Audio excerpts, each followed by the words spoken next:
Assalamu алейкум достор. Буга чейин эсиңиздерде болсо стористе айттым эле, биздеги сабакта өтүлүп аткан айрым темаларды сиздерге YouTube'га видео кылып жөнөтөйүн деп. Негизи биздин компьютердик сабаттуулук курсубузда 3 ыкма менен өтүлүп атат да. Биринчи ушул теориялык маалымат берилет. Эми бул теориялык маалымат деген интернетте, искусственный интеллектте, Google'да толтура, YouTube'да деле бар. Каалаган жерден көрсөңүздөр болот. Биринчи, бирок ошентсе да теориялык маалымат берилет, анткени адамдын колунда маалымат туруш керек. Экинчи, бул ушул жерде айтылган маалыматтарды мен өзүм практикалык негизде көрсөтүп берем. Үчүнчү, анан курска катышуучулардын ар биринен бул маалыматты, ошону үйрөнгөн нерсени кылгыла деп практикалык бир талап кылам. Мына ушундай өтөт да. Анан акыркы тема бул файлдардын форматтары жана алардын түрлөрү деген тема болчу. Файл деген бул компьютерде сакталган маалыматтын бир бирдиги. Ар бир файл белгилүү бир форматта болот. Мына ушуну темасын сабак кылып өтүп берген болчумун. Эми бул слайдты, бул презентацияны искусственный интеллект даярдады. Gamma App деген искусственный интеллект бар. Ошол толугу менен бул презентацияны даярдады. Анан ушундай кылып даярдадым деп мен сабакта көрсөтүп берсем, биздин бир окуучубуз дароо эле аркасынан сонун бир теманы презентация кылып даярдап берди да бизге. Муну көрсөтөм, андан аркасынан аны да көрсөтөм. Видеого комментарий жазыңыздар, компьютердик сабаттуулук окуйм дегендерге жөнөтүңүздөр, ой пикир жазыңыздар, лайк басыңыздар. Мен болсо файлдардын форматтары жана алардын түрлөрү боюнча айтып берейин. Сүрөт файлдары бар. Сүрөт файлдарынын болсо ар кандай форматтары бар. Мисалы JPG же JPEG, PNG, GIF, PMP, SVG деген сыяктуу ушундай түрлөрү, форматтары толтура. Анан документ файлдары бар, мисалы Microsoft Word'дун документтери, PDF, текст, же болбосо азыр биз көрсөтүп аткандай презентация, же болбосо баягы Excel'деги таблицалар, мына ошолордун баардыгынын форматтары башка-башка. Видео файлдар бар, булардын да форматтары ар түрдүү болот. Кээде ушундай болот го, интернеттен бир видеону көчүрүп алсаңыз, же WhatsApp'тан келген бир видеону ачсаңыз, ача албай калган учурларыңыз болот да. Ошонун форматтарын туура үйрөнүп албасаңыз, ошондой учурлар боло берет. Кээде ушундай болуп калат, мисалы бир документиңизди бир жакка жөнөт дейт, сиз аны жөнөтсөңүз же алар ача албай калат, же бир файл келет, сиз ача албай каласыз. Презентация даярдап сонун кылып туруп бир жерге барып презентация көрсөтүп берейин десеңиз, эмне болот? Бирөөнүн компьютеринен сиздин презентацияны ачпай коет. Мына ушуларды билиш үчүн бул документтин форматтарын туура билиш керек. Эми аудио файлдардын форматтары MP3, WAV, мындай дегендей, буларды ар бирин көрсөтүп өтүп бердим сабакта. Анан программалар жана архив файлдар бар. Программалар болсо бул exe файлдар бар, бул Windows колдонуучулары үчүн, APK деген бар, бул Android колдонмолору үчүн, анан DMG деген бар, бул macOS колдонмолору үчүн. Анан архив файлдар бар, zip, анан rar деген. Бул көбүнчө баягы маанилүү бир документти вирус кирип кетүүсүнөн коргоп, ушундай zip форматында, zip деп архивдеп жөнөтсөңүз аябай сонун болот.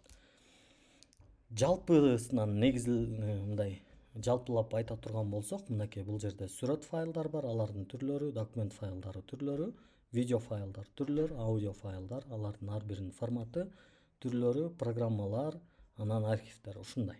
Демек, ар биринин өзүнүн мындай жеке форматы бар экен да. Анан бул теманы эң башында эле өтүп алдык. Анткенин себеби улам кийинчерээк ар бир сабак өтүлгөн сайын ушул бул кайсыл файлдын түрү, бул кайсы форматтагы файл деп ошолордун баардыгын ар бир сабакта бышыктап кете беребиз.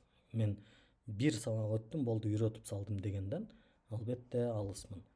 Жыйынтыгында ар бир файл өзүнүн форматына ээ болот. Формат файлдын мазмунун жана кандай программа менен ачылаарын аныктайт. туура форматтандоо, ыңгайлуулуктун жана сапаттын ачкычы. Все, болду. Мындай 5 минуталык теориялык маалымат. Бул бүттү. Мен муну башында айтканымдай искусственный интеллект менен даярдадым. Анан биздин бир окуучубуз болсо бизге мындай бир презентация даярдап берди. Бул айтиге кызыккандар үчүн, айтиден маалымат алам дегендер үчүн аябай кызык болот. Программалоо, түшүнүктөр жана негиздер. Бул презентацияда биз программалоонун негизги түшүнүктөрүн жана анын маанисин изилдейбиз деп туруп, муну деле ошол искусственный интеллект менен ушул теманы бергенде дароо бизге мындай даяр кылып берген да. Программалоо деген эмне? Программалоо бул компьютерге белгилүү бир тапшырмаларды аткарууга мүмкүнчүлүк берүүчү буйруктарды кодду жазуу процесси. Буйруктарды мындай код жазам деп калат го программисттер. Ушундай бир нерселерди жазып, мындай айтканда машина, компьютер түшүнө турган коддорду жазабыз. Ал ошонун тили болуп эсептелет да.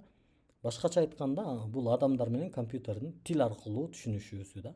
Эмне үчүн программалоо маанилүү? Бул инновация, автоматташтыруу, анан проблемаларды чечүү.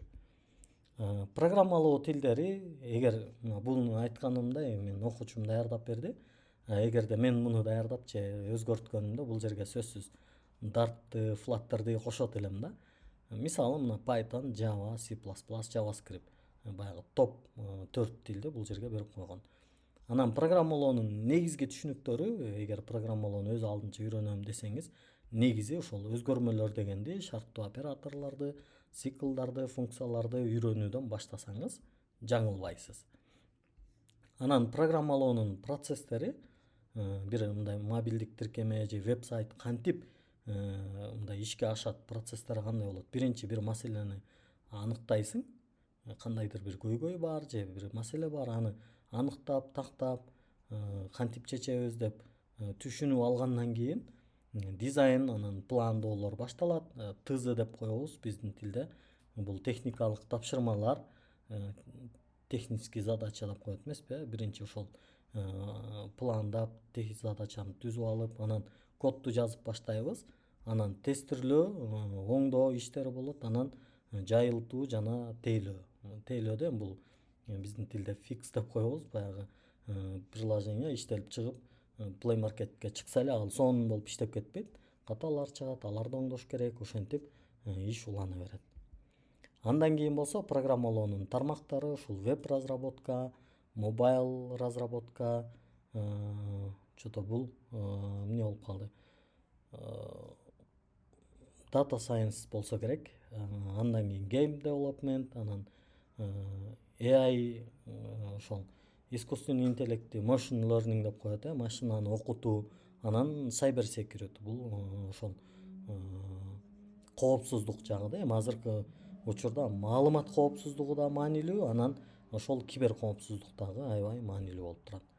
Анан программалоо келечекте албетте дүйнөнү өзгөртүүнү улантып жатат. Жасалма интеллект, ошо машиналык окутуу, автоматташтыруу дегендердин бардыгы бул мындай келечектин суроо талабы болуп тура берет. Негизги ойлор компьютердик тил кеңири колдонуу, анан бул келечектин көндүмү. Сөзсүз бул мындай келечекте билбесең билбей турган нерселердин бири IT болуп калды десем жаңылышпайм. Эми суроолоруңуздар болсо, албетте биздин презентациябызга көңүл бурганыңыздар үчүн рахмат. Эгерде суроолоруңуздар болсо, биз жооп берүүгө ар дайым даярбыз. Суроолорду комментарийге жазыңыздар, видеолорду досторго жөнөтүңүздөр, реакцияларды, эмоцияларды калтырыңыздар. Бул негизи презентациянын аягында окуучум жазган нерсе экен, бирок албетте биз деле бардык суроолорго жооп берүүгө даярбыз. Ошол, анда кийинки видеодо кандай нерсени чыгарсак болот? Албетте сабакта өтүлгөн темаларды дагы айрым учурларда ушинтип чыгарып турабыз. Баарыңыздарга ийгилик каалайбыз, жакшы туруңуздар.